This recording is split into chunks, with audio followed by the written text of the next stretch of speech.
मनीष सिसोदिया जब चुनाव लड़ रहे थे, मुश्किल से 2700 वोट से चुनाव जीत के आए। तो उनसे पूछो कि तुम्हारी स्थिति क्या है, और अब की बार उनकी भी जमानत जब्त हो जाएगी। तो मैं कह रहा हूँ कांग्रेस आएगी, सब गरीबों का साथ देगी और आगे साफ सफाइयों में, नालियों में ठीक तरीके से काम करेगी। ये मेरे जनता का आशीर्वाद मुझे मिला हुआ है और जनता ने मुझे खुद चुना है। मुझे राजनीति करनी नहीं आती। लैंटर माफिया एक आदमी अगर 50 गज का मकान बनाता है तो उसके बाद पहले एक लैंटर डालता, तीसरे लैंटर पर लोग आके खड़े हो जाते हैं। उसके पास पैसे तो नहीं देगा, कहाँ से बनाएगा आम आदमी। तीनों वार्ड हम निश्चित रूप से जीतेंगे।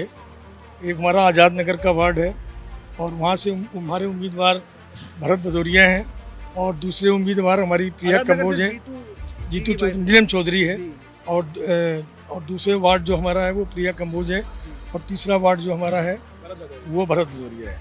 और निश्चय ये तीनों वार्ड हम काफ़ी बहुमत से जीत रहे हैं, और जिससे हमारे देश के यशस्वी प्रधानमंत्री नरेंद्र मोदी जी का जो एक संकल्प है और जो एक नारा है, और आज दिल्ली के लोग भारतीय जनता पार्टी में विश्वास करते हैं, और अरविंद केजरीवाल से ढोंगी के बहकावे में लोग नहीं आएंगे, और वो सब देख रहे हैं कि 7 साल में अरविंद केजरीवाल ने क्या किया है। आपकी पुरानी पार्टी के और दिल्ली के उप मुख्यमंत्री कह रहे थे कि भाजपा वालों की जमानत जब्त होगी अब की बार। तो वक्त बताएगा ना, वो तो हर बार ये कहते हैं। उनसे पूछो तुम कितने वोट से चुनाव जीत के आए हो। मनीष सिसोदिया जब चुनाव लड़ रहे थे, मुश्किल से 2700 वोट से चुनाव जीत के आए। तो उनसे पूछो कि तुम्हारी स्थिति क्या है, और अब की बार उनकी भी जमानत जब्त हो जाएगी। तो मैं कह रहा हूँ पार्टी की उम्मीदों पे 100% खड़ा उतरने का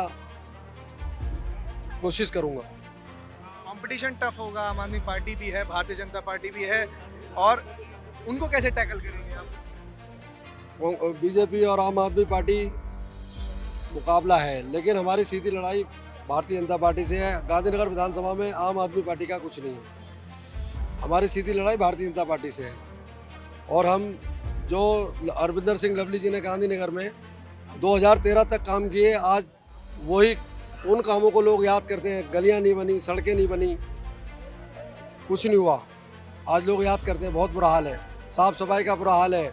लैंटर माफिया एक आदमी अगर 50 गज का मकान बनाता है तो उसके बाद पहले एक लैंटर डालता, तीसरे लैंटर पर लोग आके खड़े हो जाते हैं। उसके पास पैसे तो नहीं देगा, कहाँ से बनाएगा आम आदमी। देखिए, ये तो हमें लोगों को ये बताना है कि भी कांग्रेस ने इस त्रिलोकपुरी को बसाया है, और कांग्रेस ने जितना काम करा त्रिलोकपुरी क्षेत्र के अंदर उस किसी और पार्टी ने नहीं करा।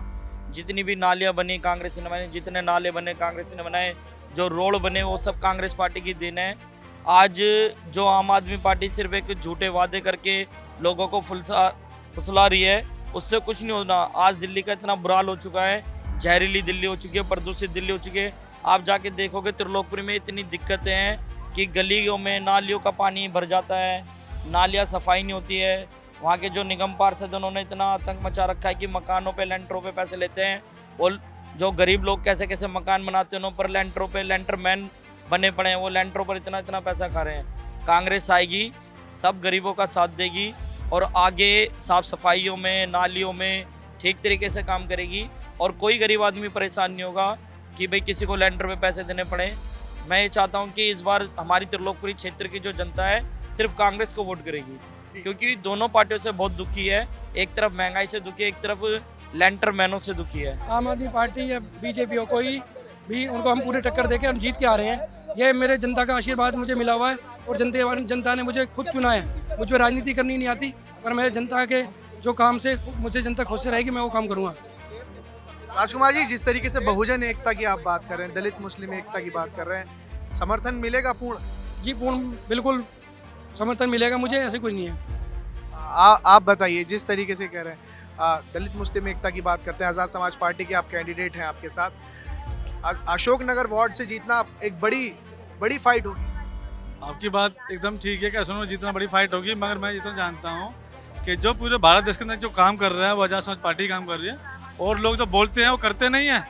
आज जो भी खड़ा रहते हैं, जो मुस्लिम समाज में खड़े हैं या दलित समाज के खड़े हैं, वो आज़ाद भाई खड़े हैं। और आप देख रहे होंगे कहीं भी कोई दिक्कत होती है, चाहे वो CNRC का केस हो, जैसे उसमें भी आपने देखा होगा चंद्रशेखर आज़ाद साहब सब आगे खड़े रहे। चाहे हमारा क्या नाम है, आपने पता होगा कि वहाँ पे भी हुआ था, क्या नाम हाथरस कांड में हुआ था मेडिसा, वहाँ भी आज़ाद साहब पहुँचे वहाँ पे। पर आप ये देख सकते हैं कि इस बार दिल्ली के अंदर बहुत बड़ी चेंजेस होने वाली है, और आज़ाद समाज पार्टी पूरी बहुमत से आने वाली है यहाँ पे MCD के अंदर में। और हमारे जो राजकुमार भाई हैं, ये इतने राजनीतिक नहीं है, बड़े समाज सेवा की इन्होंने करी है शुरू से, लोगों की सेवा करी है, लोगों की जो भी जरूरतें पड़ी उनको पूरा किया है। क्योंकि राजनीति हम नहीं बोल सकते क्योंकि उन्होंने राजनीतिक आज तक कभी आज से पहले कभी की नहीं है। तो आज जिस तरीके से एमसीडी चुनाव को लेकर दिल्ली में नामांकन का आखिरी दिन था और तमाम कैंडिडेट्स ने जो उम्मीदवारी जाहिर कर रहे हैं अपनी और आने वाले चुनाव में पार्टिसिपेट कर रहे हैं, उन तमाम लोगों ने आज अपना नामांकन जो था वो दाखिल किया और तमाम पार्टियां, चाहे वो कांग्रेस पार्टी हो, आम आदमी पार्टी हो, भारतीय जनता पार्टी हो या आज़ाद समाज पार्टी या दीगर कोई पार्टी हो, तमाम पार्टी के कैंडिडेट्स अपनी जीत को लेकर बिल्कुल आश्वस्त हैं। हालांकि आने वाला समय यानी 7 दिसंबर ये तय करेगा कि आखिर किसके वादों में कितना दम है। मेरे कैमरा पर्सन सहयोगी नीरज के साथ मैं जिब्रान जर्रार खान, न्यूज़ 44 दिल्ली।